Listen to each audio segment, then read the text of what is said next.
नमस्कार साथियों। आज हम भौतिक विज्ञान से गुरुत्वाकर्षण और एक दो चैप्टर आज हम कंप्लीट करेंगे। एक यांत्रिकी और दूसरा गुरुत्वाकर्षण। यांत्रिकी और गुरुत्वाकर्षण दो चैप्टर आज हम कंप्लीट करेंगे। सिर्फ ज़्यादा 10 मिनट लगेगा। चलिए शुरू करते हैं दोस्तों। पहला क्वेश्चन देखते हैं। जो प्रक्षेप होता है, प्रक्षेप गति की दीर्घतम परास प्राप्त करने के लिए अधिकतम कितने कोण की आवश्यकता होती है? 45 डिग्री कोण पर अधिक दीर्घतम परास प्राप्त होता है। मनुष्य जब नदी के किनारे नाव से बाहर कूदता है तब नाव पीछे की ओर क्रिया प्रतिक्रिया के कारण हटती है। संवेग परिवर्तन की दर किसके बराबर होती है? बल के बराबर होती है। न्यूटन का प्रथम नियम परिभाषित करता है जड़त्व का नियम। अभी हम आपको जड़त्व के नियम से विस्तार से बताएंगे। प्रक्षालन मशीन, जिसे हम वॉशिंग मशीन कहते हैं, उसे हिंदी में प्रक्षालन मशीन कहते हैं, का कार्य किस सिद्धांत पर काम करता है? अपकेंद्री बल पर काम करता है। सड़क पर चलने की अपेक्षा बर्फ़ पर चलना कठिन क्यों होता है? क्योंकि बर्फ़ में सड़क की तुलना में घर्षण कम होता है। अगला देखिए, किसी पिंड के संवेग और वेग के अनुपात से प्राप्त मान क्या होता है? द्रव्यमान। किसी पिंड के संवेग और वेग के अनुपात से प्राप्त मान क्या होता है? द्रव्यमान होता है। त्वरण ज्ञात करने का सूत्र आप इसे देख सकते हैं, लेकिन ये पूछा नहीं जाता है, ये सब ग्रुप डी में पूछा जाएगा। अगला देखिए, तेल से अंशतः भरा हुआ टैंकर समतल सड़क पर एक समान त्वरण से जा रहा है। तेल का मुक्त पृष्ठ कैसा होगा? परवलयी वक्राकार होगा। एक समान वृत्तीय गति पर त्वरण सदैव कैसा होता है? उपस्थित रहता है। त्वरण सदैव उपस्थित रहता है। एक समान वृत्तीय गति पर त्वरण सदैव उपस्थित रहता है। अगला हम देखेंगे, किसकी उपस्थिति के कारण ब्लैक बोर्ड तथा कागज पर लिखना संभव है? घर्षण पर। अब न्यूटन के जो 3 नियम दिए हैं उनके बारे में हम लोग अब थोड़ा विस्तार से जानेंगे। सबसे ज़्यादा इम्पोर्टेंट पहला है गति का प्रथम नियम। यदि कोई पिंड विरामावस्था में है तो वह तब तक उसी अवस्था में रहेगा जब तक उस पर कोई बाह्य बल न आरोपित किया जाए।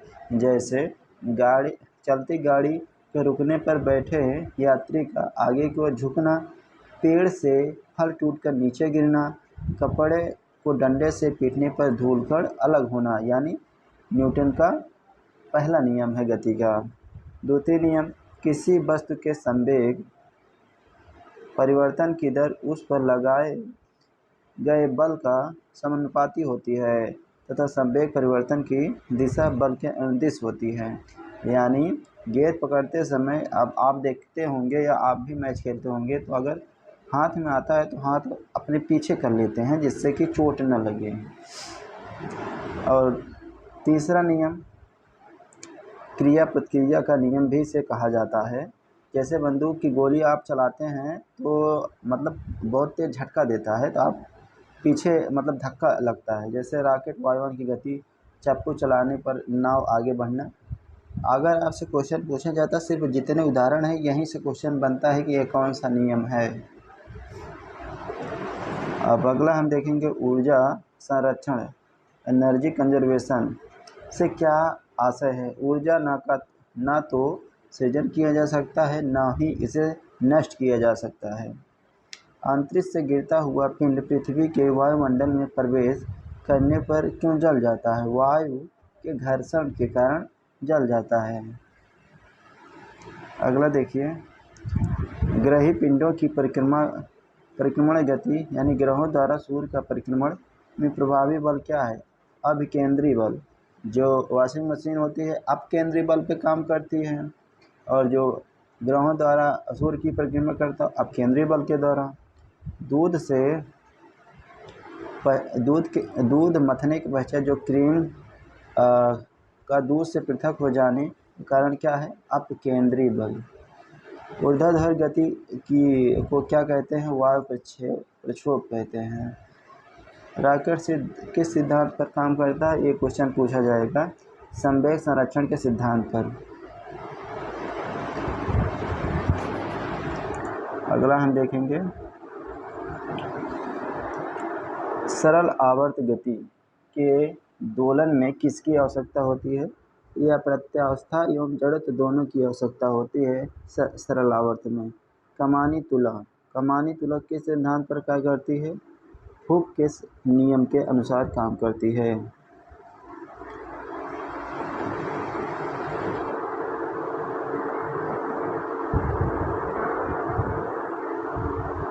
सॉरी दोस्तों, थोड़ा आगे पीछे हो गया था ना। चलिए शुरू करते हैं। सरल आवर्त का नियम प्रत्यावस्था और जड़त्व दोनों के की आवश्यकता होती है, जो कमानी तुला होती है और हुक के नियम के अनुसार कार्य करती है। जब एक कार की गति दोगुनी गति कर दी जाती है तब उसको उतनी ही दूरी रोकने के लिए ब्रेक को 4 गुनी करनी पड़ेगी। जो जेट इंजन होता है किस सिद्धांत पर कार्य करता है, रेखीय संवेग संरक्षण के सिद्धांत पर कार्य करता है। आपसे पूछा जाता है कि यह उत्तोलक जो है किस श्रेणी के अंतर्गत आता है, प्रथम द्वितीय तृतीय। जैसे प्रथम श्रेणी के उत्तोलक होते हैं कैंची, हैंडपम्प, साधारण तुला, प्लास।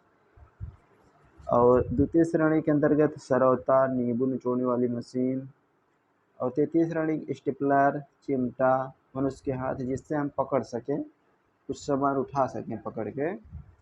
और कैंची और हैंडपम्प और साधारण थोड़ा है प्लास। मतलब इसको आप याद रखिएगा क्योंकि यही सब पूछा जाएगा ये किसके अंतर्गत आता है। अब हम गुरुत्वाकर्षण से संबंधित कुछ प्रश्न देखेंगे। चलिए, पृथ्वी का प्लायन वेग कितना है, 11.2 किलोमीटर प्रति सेकेंड के रफ्तार से अगर इतना तेज़ आप फेंकते हैं तो वह गुरुत्वाकर्षण को पार कर जाएगा। यदि चक्कर लगाते समय अंतरिक्ष यान से एक सेब छोड़ा जाए तो उसकी गति क्या होगा, वह अंतरिक्ष के साथ साथ उसी गतिमान होगा जिस तरह से वह अंतरिक्ष यान है। अंतरिक्ष यात्री निर्वात में सीधे खड़े क्यों नहीं रह सकते, गुरुत्वाकर्षण वहाँ नहीं होता इसलिए नहीं खड़े हो सकते हैं। पृथ्वी के चारों ओर परिक्रमा कर रहा कृत्रिम उपग्रह गुरुत्वाकर्षण के विरुद्ध अपकेंद्री बल के प्रभाव के कारण नहीं गिरता है।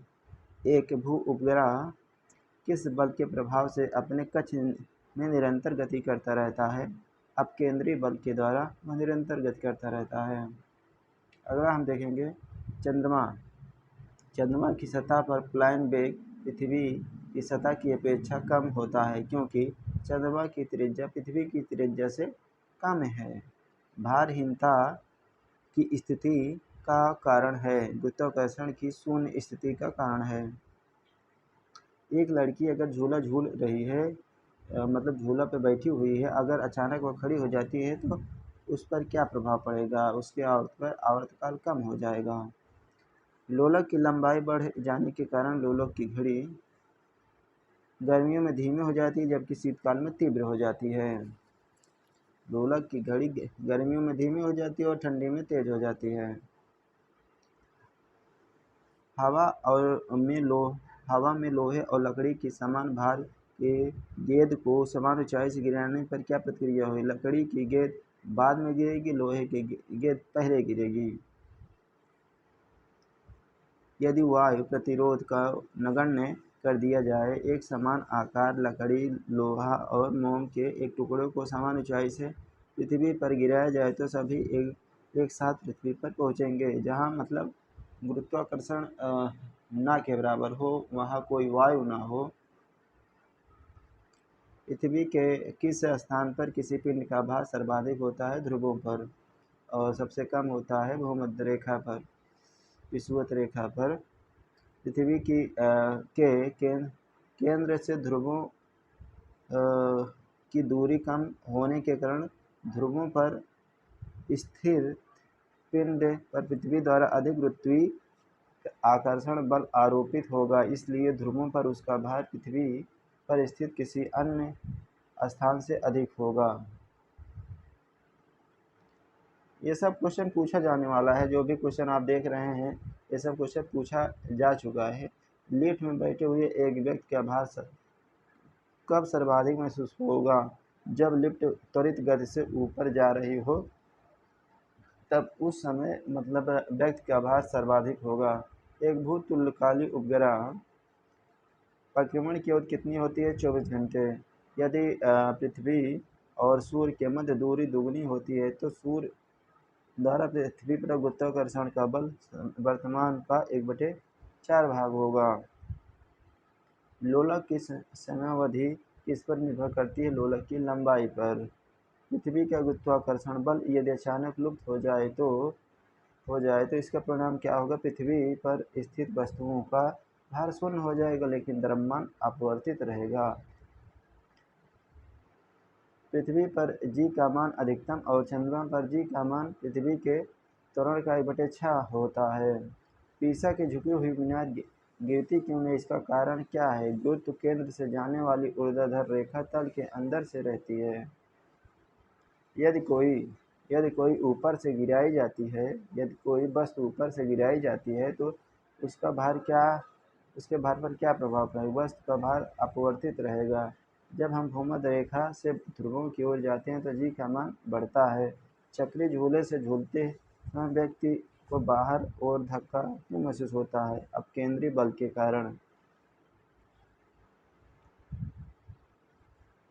ध्रुवों पर जी का मान बढ़ता है, चक्री झूले पर अपकेंद्री बल के कारण धक्का महसूस होता है। अब अगला देखिए, विभिन्न द्रव्यमान वाले पत्थर एक साथ किसी इमारत की छत गिराए जाते हैं तो कौन सा पत्थर जमीन पर पहुंचेगा? दोनों ही पत्थर एक साथ पहुंचेंगे। कुछ गुरुत्वाकर्षण के उदाहरण देखेंगे। सूर्य अन्य गुरुत्वाकर्षण के कारण ही सभी ग्रह लगभग वृत्ताकार की एक निश्चित कक्षाओं में सूर्य की परिक्रमा करते हैं। पृथ्वी के गुरुत्व एवं चंद्रमा के गुरुत्वाकर्षण के कारण ही चंद्रमा एक निश्चित कक्षा में पृथ्वी की परिक्रमा करता है। सूर्य, चंद्रमा, पृथ्वी गुरुत्वाकर्षण के अंतरक्रिया के कारण पृथ्वी पर ज्वारभाटा आते हैं। दोस्तों, बस आज 2 ही चैप्टर हम कंप्लीट करेंगे, उसके बाद और चीज़ पढ़ेंगे, जैसे इतिहास हो गया, संविधान हो गया। चलिए ठीक है, अगर वीडियो पसंद आया है तो लाइक करना दोस्तों।